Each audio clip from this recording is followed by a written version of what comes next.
नमस्कार दोस्तों, स्वागत है आपका हमारी कहानियों की दुनिया में।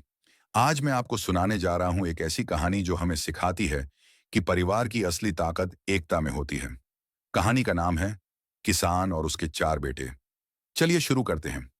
बहुत समय पहले की बात है। एक गांव में एक किसान रहता था। किसान ने अपनी पूरी जिंदगी खेतों में मेहनत करके अपने परिवार का पालन पोषण किया था। उसके 4 बेटे थे, लेकिन चारों बेटे आपस में हमेशा झगड़ते रहते थे। किसी का किसी से मेल नहीं था। कभी खेत बांटने को लेकर झगड़ा, कभी जानवरों के चारे पर लड़ाई, तो कभी घर के कामों को लेकर बहस। किसान ये देखकर बहुत परेशान रहता था। एक दिन किसान ने सोचा कि अगर उसके बेटे ऐसे ही आपस में झगड़ते रहे तो उसका परिवार बिखर जाएगा। उसने उन्हें एक सीख देने की योजना बनाई। किसान ने अपने चारों बेटों को बुलाया और कहा, बेटों, मेरे पास तुम्हारे लिए एक काम है। तुम सब मिलकर इसे पूरा करो। उसने चारों बेटों को लकड़ियों का एक गट्ठर लाकर दिया और कहा, इसे तोड़कर दिखाओ। सबसे बड़े बेटे ने गट्ठर उठाया और जोर लगाया, लेकिन लकड़ियों का गट्ठर नहीं टूटा। दूसरे बेटे ने कोशिश की, मगर गट्ठर उतना ही मजबूत रहा। तीसरे और चौथे बेटे ने भी पूरी ताकत लगाई, लेकिन कोई भी उस गट्ठर को नहीं तोड़ सका। अब किसान मुस्कुराया।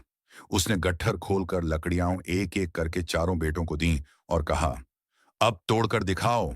बेटे हंस पड़े और झटपट उन लकड़ियों को तोड़ दिया।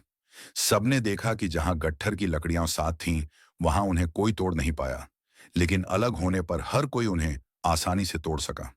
किसान ने धीरे से कहा, बेटों, यही तुम्हारी जिंदगी की सबसे बड़ी सीख है।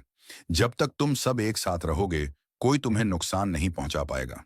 लेकिन अगर तुम आपस में झगड़ते रहोगे और अलग अलग हो जाओगे, तो लोग तुम्हें आसानी से हरा देंगे। परिवार की असली ताकत एकता में है। चारों बेटों को अपनी गलती का एहसास हुआ।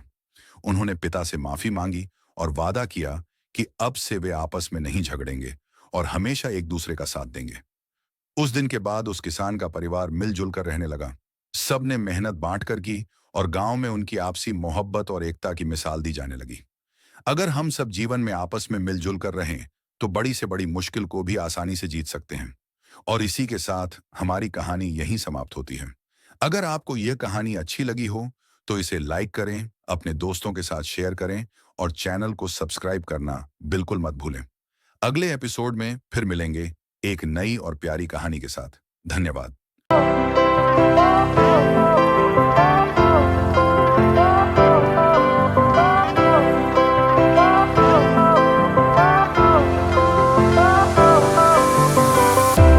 Fire went out, lights went down.